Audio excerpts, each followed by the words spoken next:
Welcome back for Leadership that Liberates.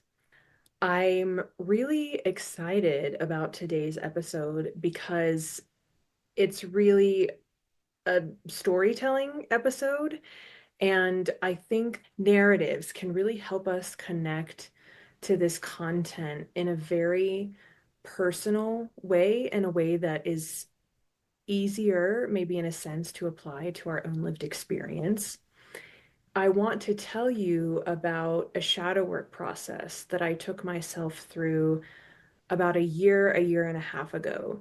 Shadow work is something I speak about a lot. So, just to reiterate, to remind you, I did go into this in the last episode, but if you missed that, the shadow is really all the parts of ourselves that we have hidden outside of view. They are emotions, feelings, beliefs, ways of relating to ourselves and to the world that don't fit into our sense of self or our perceived identity.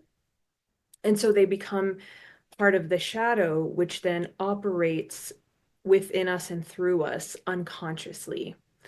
And shadow work is really this process of identifying those unconscious beliefs, behaviors, patterns, and understanding what role they've been playing, how they've been showing up in our lives in ways we aren't aware of, what protective mechanism they're serving, and why they were put into the shadow in the first place. And then it's about learning how to integrate those pieces and parts of self into the fullness of who we are and how we identify in a way that gives grace and compassion to the shame and judgment that led them to be put into the shadow in the first place.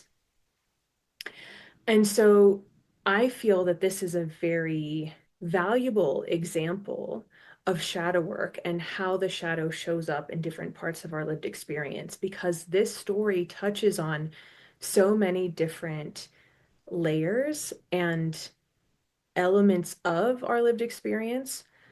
It really begins with the ways in which I noticed I wasn't really showing up in my leadership in ways that felt really aligned to me and in integrity with my own conviction. And then looking at why is that happening, right? Digging a little bit deeper to look at what's really going on under the surface.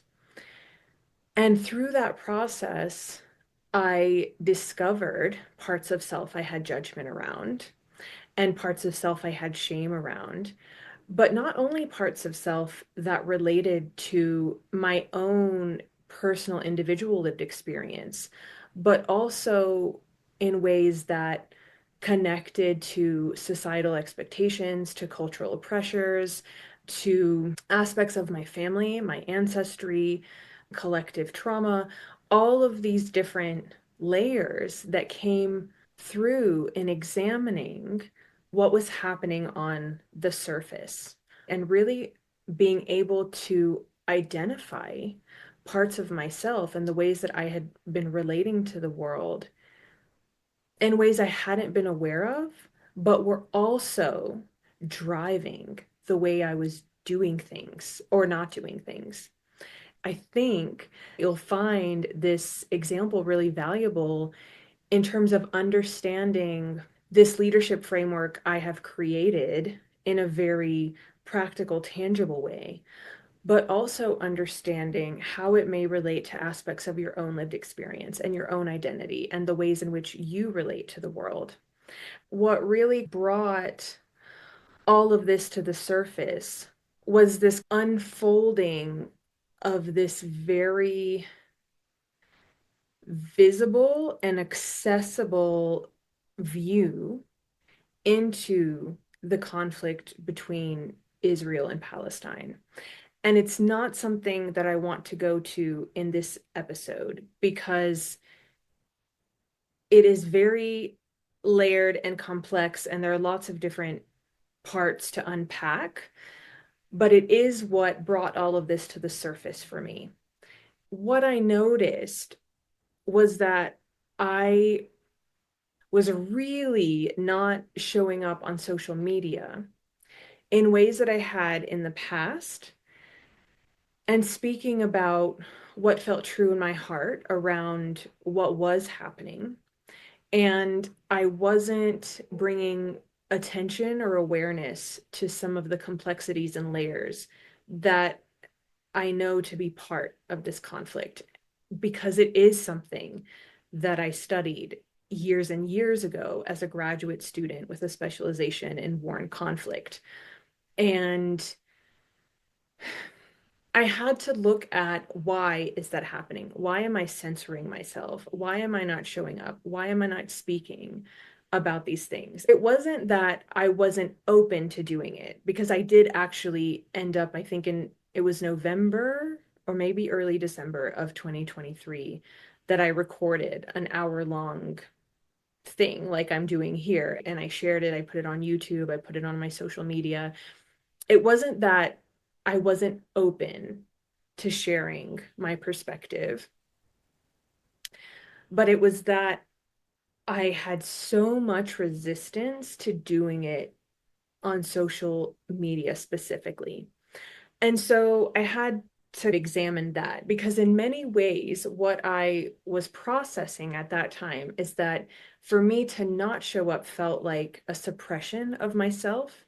It was very counter to how I had engaged with social media in the past, but more, I guess, the distant past, because what actually happened with some aspects of social media that came into play in 2020 around social justice and cancel culture and the ways that people were engaging online, it was very divisive in a lot of ways, and very shame centered and shaming centered. Around 2021, I made this very conscious decision to not speak about certain things on social media anymore. And prior to that, that had been my norm. From the time Facebook was released to the public, when I was a freshman in college, in university, I had been very vocal about my perspective and my views on certain social issues, global challenges. It had always been very important to me to bring awareness to issues around the world or groups around the world that weren't really receiving much attention or acknowledgement or recognition. And especially as an intercultural educator, right, it was very important for me to highlight the lived experience of diverse identities and ways of being in the world. And so that had always been very normal for me, but I very much made an intentional decision to shut down that part of myself in the spring of 2021. And at the time, the reasons that I did that, which are not invalid, they are true. One is that I just felt so limited. I felt very limited by the ways in which I could express myself in a Instagram post or a very short video or whatever it was, because I am a person who likes to look at the complexity of an issue, to understand a variety of perspectives and views, to really go into the layers of things. And it just felt like I can't fully explore things to the depth that I would like to in the context of social media. I had spent my career facilitating these kinds of conversations in person in group spaces where you can see the person in front of you. You can gauge their emotional response and reaction to you. They can really be present with your emotional response and reaction, where there's more time and space to really go into depth and nuance. My resistance, my hesitation was the way that the landscape of social media had changed around that time and how divisive it had become. And so these were the reasons I chose to step away.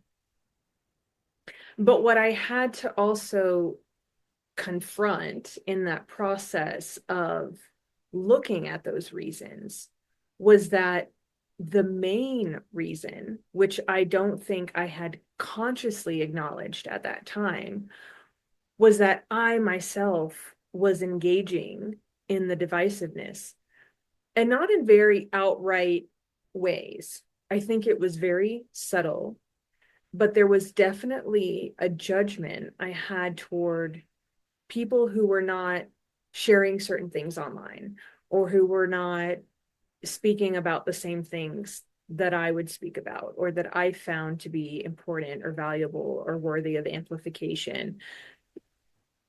And through that judgment, there was a shaming tone in a lot of things that I shared. And again, I do feel that it was fairly subtle, maybe in comparison to a lot of what I was seeing, but it was still happening. And it was still reflecting this part of myself that was self-righteous in some way, right? That thought that I know the way, and that what I'm doing is right and you are wrong. And it's very much, again, contributing to this division. And I think cancel culture, policing, all of these different things that we see happening on the far left or in liberation movements, they're so counterproductive. They're actually like the opposite of liberation. And that's something that I'll have a whole episode about, because I think that that is internalized oppression at play. The ways in which we hold people to some sort of standard in a way that is very exclusionary and, again, very shame centered. And so I had to look at the fact that I was engaging in the very thing that I claimed to be against, right? Like the way that I'm teaching around leadership and around my leadership framework, it's all about radical compassion. It's all about love, leading with love. It's about our shared humanity and our shared experiences in service to individual and collective liberation. And the ways in which I was looking at other people and centering my own way of being in the world was counter to all of that in every way. So that's one layer of the shadow, is that I had to look at that part of myself and how I wasn't really even consciously aware that it was there, and that it played a role in my decision to step back from social media, because it is a part of myself I did not want to see, I did not want to acknowledge, and I did not want to admit, right? Which is why things become part of the shadow in the first place. They don't align with our sense of self or identity. And if my identity is I am a caring person who wants everyone in the world to experience safety and belonging and freedom, and to live in a world where they are not shamed, but I am doing something that goes against those values and that perspective I have of myself, it becomes part of my unconscious. I can't look at it. I can't see it. And so that was one layer that came up for me. And the other was much deeper. This shadow work process led me to dive into aspects of my cultural background, cultural history, generational patterns, intergenerational trauma. So again, this is all being sparked for me by what's happening between Israel and Palestine. It's really important to name that this has been going on for decades. And really, if we look at the full context of it, for centuries. Of course, it is its own unique issue. There is a very specific context that has led to everything that we're seeing now and all of the different layers of it, which again merits its own episode, its own conversation. There's so much to unpack there. It is unique in that, right? And there are a lot of similarities between what happened culturally and historically and religiously with Greece and Turkey. And so even though all conflicts around the world are unique in the sense that they're all occurring through a particular cultural lens and history and context, and there are patterns that we can see across them, especially when these conflicts are happening along religious lines and when land and the possession of land is part of the equation. So this is part of why there were a lot of similarities to the history of Greece and Turkey, which again, I studied as a graduate student in cultural anthropology. My specialization and focus was on this history and this conflict between Greece and Turkey. But as part of that, and in studying the patterns that occur across conflicts, across the world, across cultures, in terms of identity and collective experience and how these things come to be in the first place and how they play out and what is really going on under the surface. I looked at those elements across conflict, across culture. And there are definitely similarities and patterns that happen regardless of where this thing is happening in the world and the unique context of it. That was coming up very strongly for me, not only because it was something that I studied, but because it was part of my own history. It was part of my own ancestry, my own lineage. It's personal in that sense. So again, I had to ask myself, why did I even choose to study that? And from the lens through which I studied it, because I didn't only decide to study the conflict between Greece and Turkey, I very intentionally decided to study the role that Greeks had played in perpetuating violence against Turkish people. So let me give some background, a little bit more context. And I did share pieces of this in episode 1 when I talked about my story. But just for cultural context, again, because most people are not aware that there was a genocide against the Greek people in the early 1900s. So Greeks were ruled by the Ottomans for 400 years. And that is part of our historical narrative. This story of oppression that Greeks have is that they were oppressed under the Ottomans for 400 years. And during that time, part of the ways in which different groups of people maintained their sense of identity within the Ottoman Empire was very much through their religious identification. This also plays into the Balkan Wars and the conflicts in former Yugoslavia. It's because when they were part of the Ottoman Empire, it was through their religion that they created a sense of identity and community to maintain who they were as distinct from the Ottomans. And following the dissolution of the Ottoman Empire, religion then very much became the line of division between these different groups of people. What separates us from them, this is how they defined themselves in opposition to the other. As the Ottomans are losing power because the Ottoman Empire is dissolving, it then became this persecution on religious basis. Not that that wasn't happening during the Ottoman Empire, because there was very much this attempt to erase people's religious affiliations to create this homogeneity within the empire. But it was also what people clung to the hardest. And so it was along these lines of religion that persecution began to happen. And between the years of around 1913 to 1923, there was a genocide specifically targeting the Christian populations in the region. So that was Christian Assyrians, Christian Armenians, and Christian Greeks, which, like, all Greeks are Christian basically in identity, maybe not in practice, but in terms of identity, yes.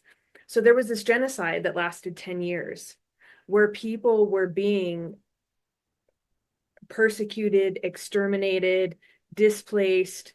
And both sets of my great grandparents, both on my mother and my father's side, they fled that genocide. And that's why my family lives in the part of Greece they do now, because they were displaced and they relocated to the part of Greece where my family lives now.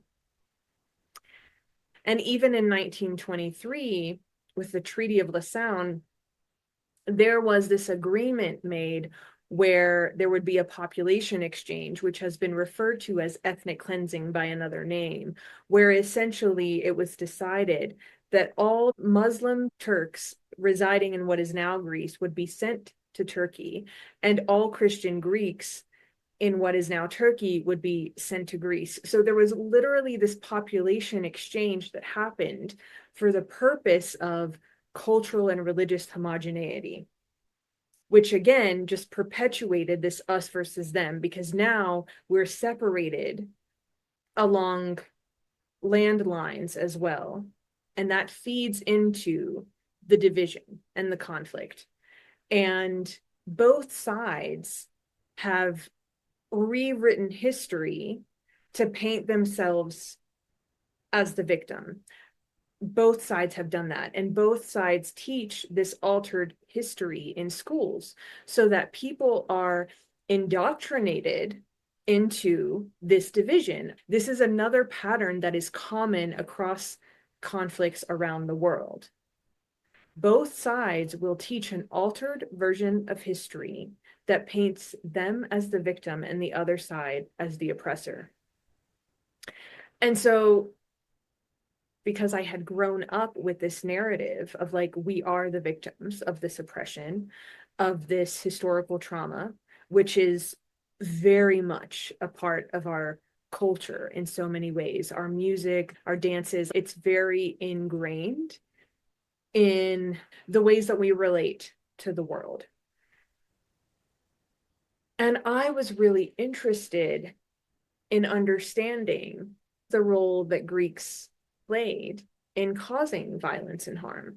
Because again, that's very counter to the narrative that I have been exposed to. And the more that I looked into this, the more I found anthropologists, especially Greek anthropologists, who were speaking about this, that Greeks also played a role, and that there were aspects of history that had been eradicated from the ways in which we were taught to view this conflict, because we had to maintain a particular narrative that shapes our identity and how we see Turkish people. What I realized as I was doing this shadow work for myself and really wanting to uncover the deeper layers at play is I realized that I was rejecting this narrative of victimhood. And the deeper reason that I was doing that is because of the way in which I had seen victimhood or victim consciousness play out in my family of origin. In their narcissism, they are always the victims. And actually, they're people who cause an incredible amount of harm to other people. But in their eyes, from their perspective, they are always the ones being wronged. They are always victims. And I had such a strong rejection of that, such a strong dislike of their way of relating to the world, that was translating into how I was also relating to this collective experience, this collective trauma, which is why I chose to study the other side. Where are we actually responsible? Where do we actually need to be held accountable rather than just stay in the story of victim? And as I dug even deeper into that, that's where the shame around my own identity came into play, because I realized that I have myself internalized so much of that victim consciousness that I actually relate to the world in the same way. That I'm always being rejected, that people don't like me, that I'm being wronged in situations. I had to acknowledge and admit to myself that actually victimhood and the role of victim is something that I have always done, but I haven't been aware of it. I haven't been conscious to that because it is something I dislike so much in other people, which, surprise, surprise, is a reflection of something I really dislike within myself. And so it is a quality I very much reject in other people because it is a quality I have first rejected within myself. That's why it's part of my shadow. That's why I didn't even realize that I was relating to the world in that way. And of course, that colors my experience in the world and my perception of the world and other people. That's why it's so important to really dig into the shadow, because it very much drives our lived experience, but we're not aware. We're not aware of how that's happening. And so I realized that my rejection of this story of collective victimhood and this desire to take responsibility and accountability is really this rejection of my father and my grandmother, which really is a rejection of myself. And so I had to be with that. And then I had to look at some other layers because then it starts to come full circle.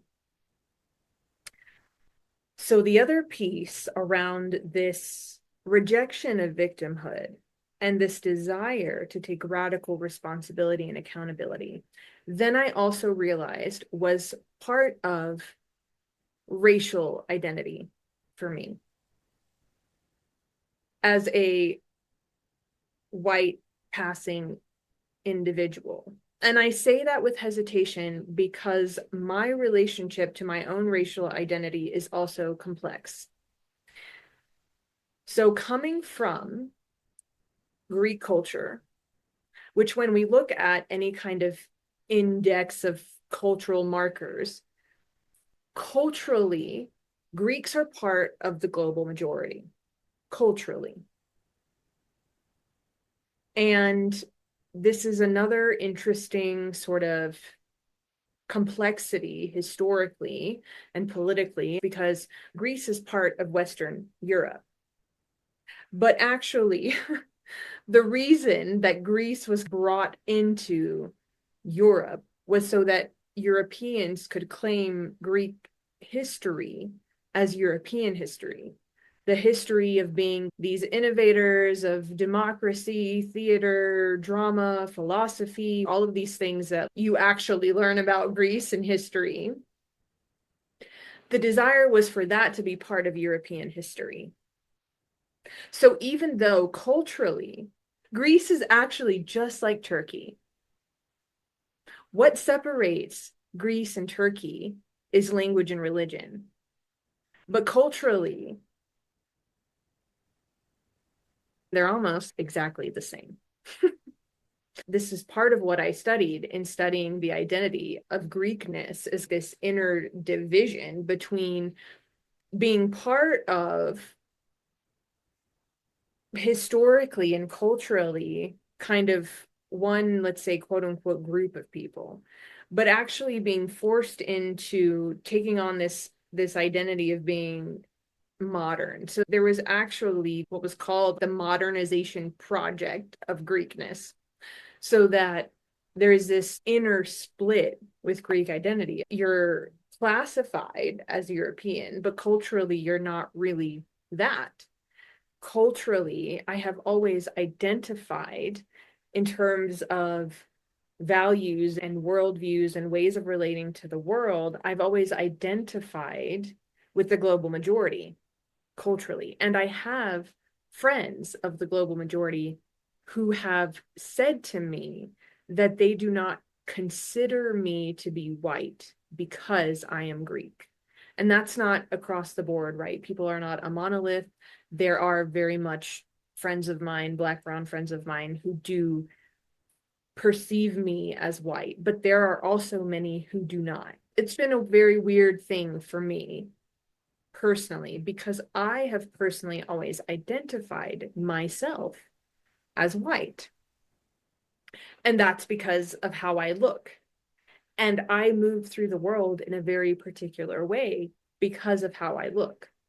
I am given privilege, all the privilege of a white individual because of my appearance. So, regardless of my cultural background, regardless of the ways that I see and view and relate to the world, I am still moving through the world with all the privilege of a white person. I was talking about this with a group of women who were also doing very soul-centered work in the world. And it was a Black woman in that group who said to me, you as a white passing individual have a very unique perspective on race and the way that race operates in the world. And that happened a year ago. And before she said that to me, I would never have even considered identifying as a white passing person. I don't really think of myself that way still. But what I realized in that is that, again, this comes down to this rejection of oppression, not necessarily victimhood, because we know that people who are oppressed are victims. I'm not denying that that is true. I think through my identification with whiteness, part of what was unconsciously or subconsciously happening for me is that I was rejecting not only this history and this narrative of victimhood, but also this history of oppression. And so, in identifying myself as white, again, it was in service to this radical responsibility and accountability for the way I move through the world. But the byproduct of that was a rejection of my ancestry and my heritage and the story that shaped the people that I've come from.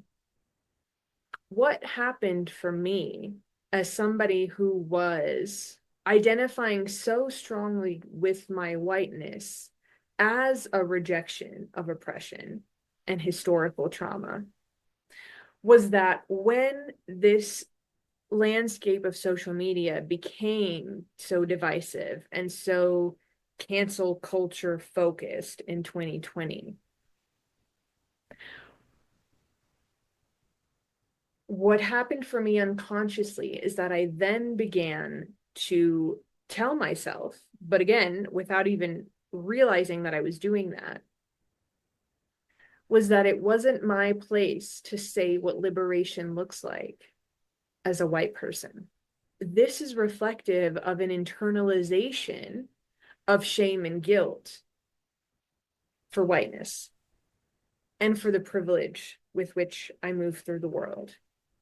And so then I was rejecting my role in liberation, which is another layer that I wasn't aware of, another layer as to why I wasn't showing up on social media anymore. Because who am I to say what liberation looks like as a white person? But who am I not to say? Liberation happens through all of us, and we all have a role to play in liberation. But I was almost like excusing myself from the table because I'm a bad white person. The issue with that is that whiteness is learned.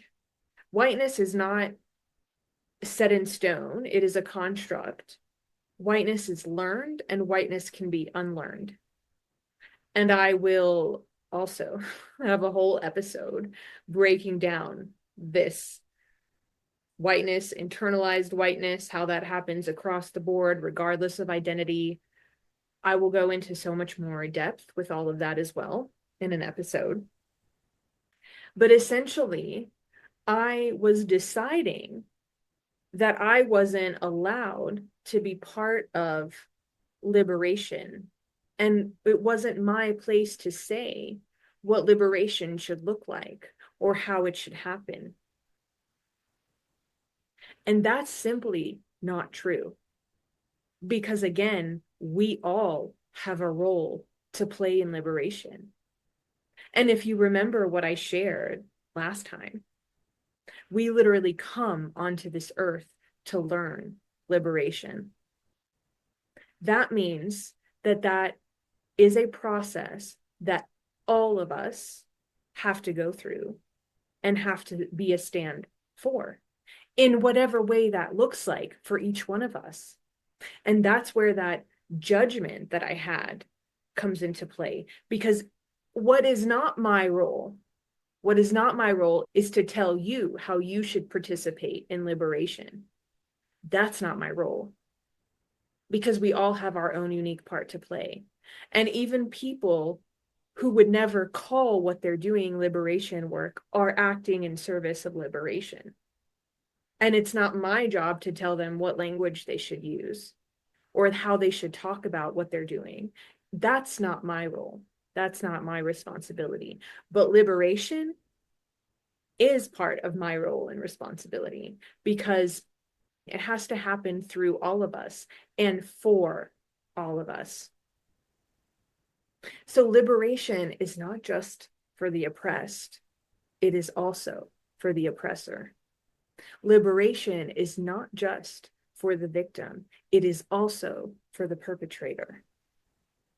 And this is part of why I talk about the importance of radical compassion in service to our shared humanity. Whether we are being harmed or causing harm, liberation and freedom are for all of us. Because you think the people causing harm, the people in the role of perpetrator, the people in the role of oppressor, do you really think that they are free? They are in a prison of their own making. And that prison is created through the shadow. And the parts of themselves they cannot, will not look at, because it compromises their sense of self and who they believe themselves to be. And then it drives how they show up in the world and how they relate to other people. But that is true for all of us. We are all driven by our unconscious beliefs and our unconscious biases and our internalization of oppression, regardless of whether we are being oppressed or oppressing. And that is why liberation has to happen through all of us, but also for all of us. Because it's not liberation if it's not for every being. It's not actually liberation if some people, regardless of who they are excluded from it.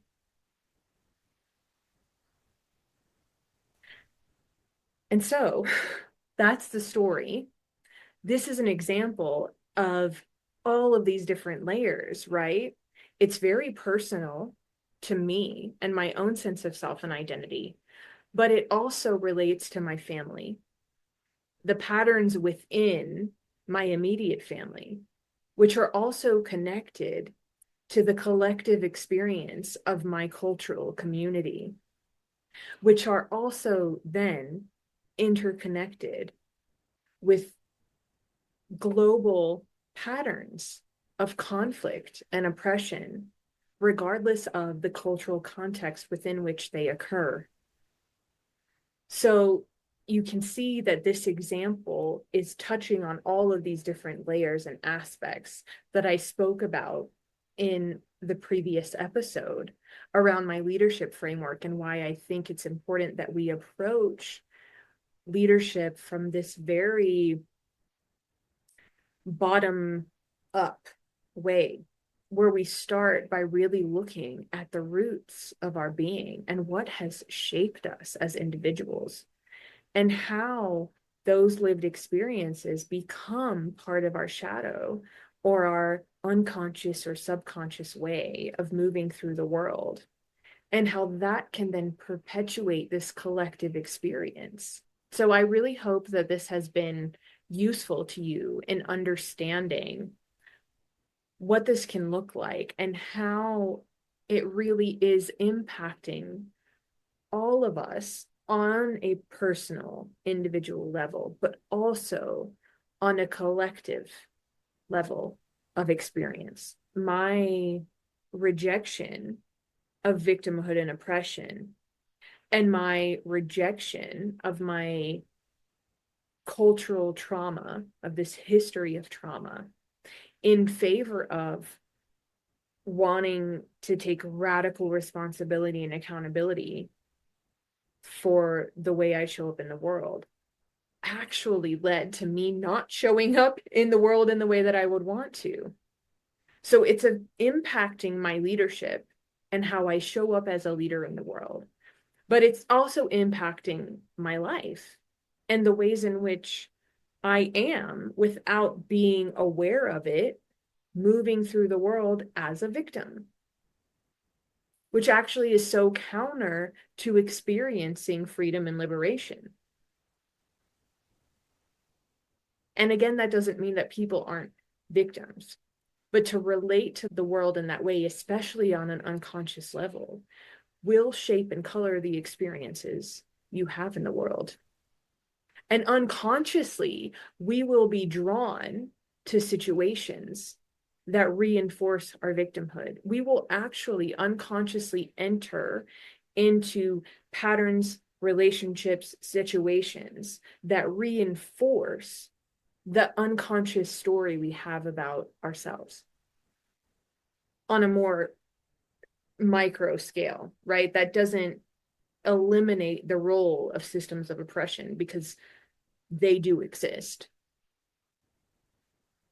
And again, part of why they exist is because we're not confronting the pain and shame from which they came.